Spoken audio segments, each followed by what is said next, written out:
నమస్తే. నా పేరు గుర్రమాంజనేయులు, ఒక వాస్తు సలహాదారుని. ఈరోజు మనం వీడియో మూలకంగా ఏం చెప్పబోతున్నామంటే లక్ష్మీ వాస్తు.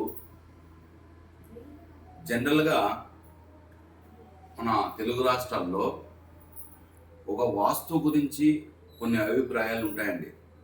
అంటే నూతన గృహం కట్టుకునే వారికి ఈ నూతన గృహంలో కట్టుకునేటప్పుడు నూతన గృహం గురించి ఒక రెండు నెలల ముందే లేదంటే 3 నెలల ముందే ఒక ప్లాన్ తీసుకోవాలండి. ఎలా కట్టుకోవాలి, మన ఇల్లు ఏ విధంగా తీసుకుంటే బాగుంటుంది, స్థల సేకరణ ఒకటి, స్థల శుద్ధి ఒకటి, ఇలా భూమికి సంబంధించిన విలువలు అంటే భూమిలో ఉండే ఎనర్జీని మనం తీసుకోవాలండి. అది ఎనర్జీగా ఉందా లేదా అని కూడా చూసుకోవాలి.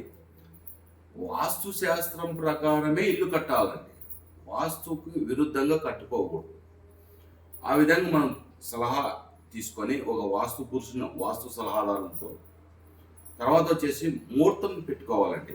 ముహూర్తం అంటే వాస్తు యొక్క ముహూర్తం ఎప్పుడు, వాస్తు పురుషుడు ఎక్కడ కదలికలు వస్తాయి, ఎప్పుడు ఈ ముహూర్తాన్ని అంటే జనరల్గా మన తెలుగు రాష్ట్రాల్లో ఒక స్వామి బ్రాహ్మణుల దగ్గర పోయి, ఒక స్వామి పంచాంగం చెప్పే వాళ్ళ దగ్గర పోయి, అయ్యా గురువుగారు మాకి ఈ ముహూర్తం పెట్టండి, మేము భూమి పూజ చేసుకుంటాం. అలా కాదండి. ఒక వాస్తు సలహాదారుని దగ్గరికి పోయి వాస్తు ప్రకారం వారి యొక్క నక్షత్రము ఆ రోజు జరుగుతున్న నక్షత్రానికి ముహూర్తం పెట్టించుకోవాలండి. అలా పెట్టించుకున్న తర్వాతే గృహం భూమి పూజ చేసుకొని భూమికి సంబంధించిన ఎట్లా పూజ చేయాలా, ఎలా విధంగా చేయాలా చేసుకోవాలా. జనరల్గా మార్క్ వేసుకొని చేస్తున్నారు.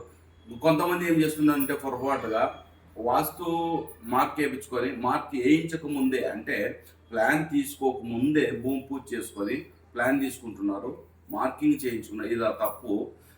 ఈ లక్ష్మీ వాస్తు ఏం చెప్పబోతుందంటే ముహూర్తం పెట్టించుకొని ప్లాన్ తీసుకొని ముగ్గు పోపించుకున్న తర్వాతే భూమి పూజ చేయాలని లక్ష్మీ వాస్తు సలహా. థ్యాంక్ యూ అండి. మీ గురమాంజనేయులు.